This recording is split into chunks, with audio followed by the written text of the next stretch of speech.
Ini mungkin juga otokritik untuk aparat ya Pak ya, karena ini saya hanya menyampaikan apa yang diperbincangkan di sosial media terutama. Ini polisi ketika menangkap teroris aja bisa itu sampai ke sel-selnya, bahkan diketahui belum bom meledak atau baru meledak bisa diketahui. Kenapa geng motor aja sulit sekali polisi untuk mengungkapnya? Ya sebenarnya semua tinggal nunggu waktu Pak. Tidak ada kejahatan yang sempurna. Selain kita mau berusaha untuk bekerja, untuk mengungkap yang memang belum terungkap, yang mudah-mudahan kami mendapatkan jalan untuk menangkap ketiganya. Nah, langkah selanjutnya tadi disebutkan akan ada pelimpahan berkas ya Pak ya. Kemudian apa lagi yang akan dilakukan?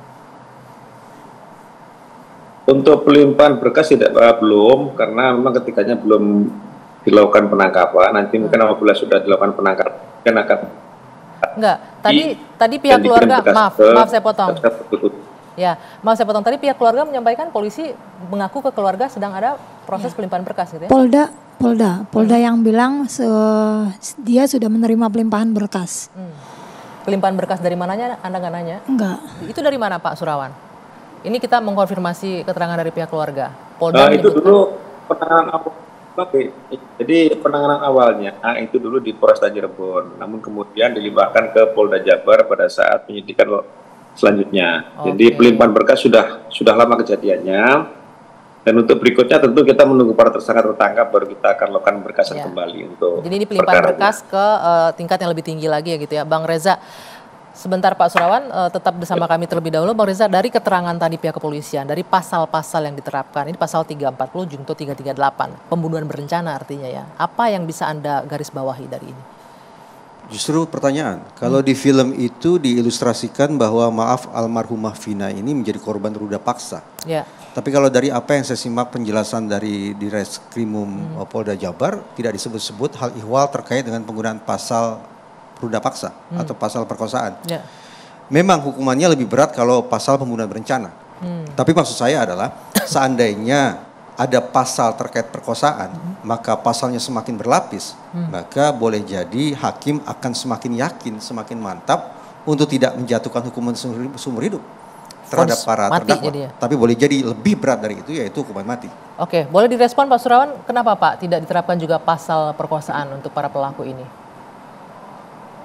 Terkait dengan kesaksian para pelaku, jadi mereka memang tidak apa namanya yang sudah ada ini belum terbukti atau mereka tidak menerangkan adanya perkosaan itu, Mak.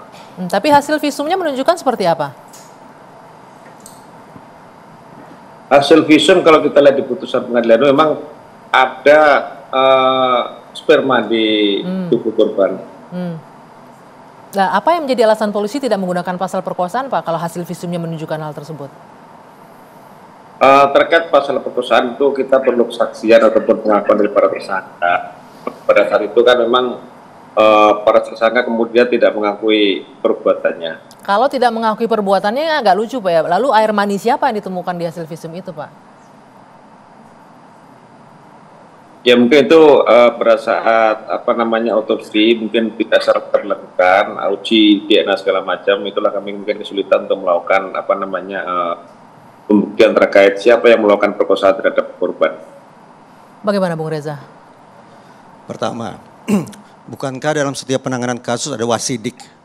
Jadi ketika wasidik menyadari bahwa ternyata terjadi kompleksitas luar biasa, tidak bisa dilakukan uji DNA di tingkat Polres, maka sudah semestinya kasus itu langsung ditarik ditangani tingkat Polda, itu satu. Yang kedua, ini materi yang selalu saya sampaikan ketika saya menjadi dosen di Perguruan Tinggi Ilmu Kepolisian. Saya katakan bahwa barang yang paling merusak proses penegakan hukum, tak lain tak bukan adalah kesaksian mata. Tak lain tak bukan adalah pengakuan. Ya. Berulang kali Pak Direskrimum tanda petik menyalahkan terkait dengan masalah pengakuan. Kenapa 3 orang pelaku tidak kunjung tertangkap? Karena berdasarkan pengakuan para pelaku, mereka hanya tahu nama panggilan saja, tidak lebih dari itu. Berikutnya, kenapa tidak dikenakan pasal perkosaan? Karena berdasarkan pengakuan pelaku, tidak ada yang melakukan perkosaan.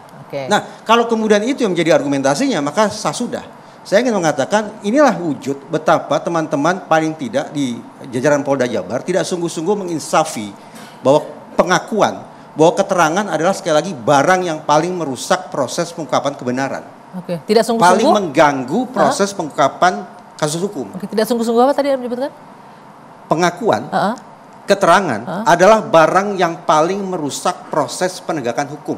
Itu simpulan psikologi forensik. Kenapa begitu? Karena pengakuan mengandalkan daya ingat manusia.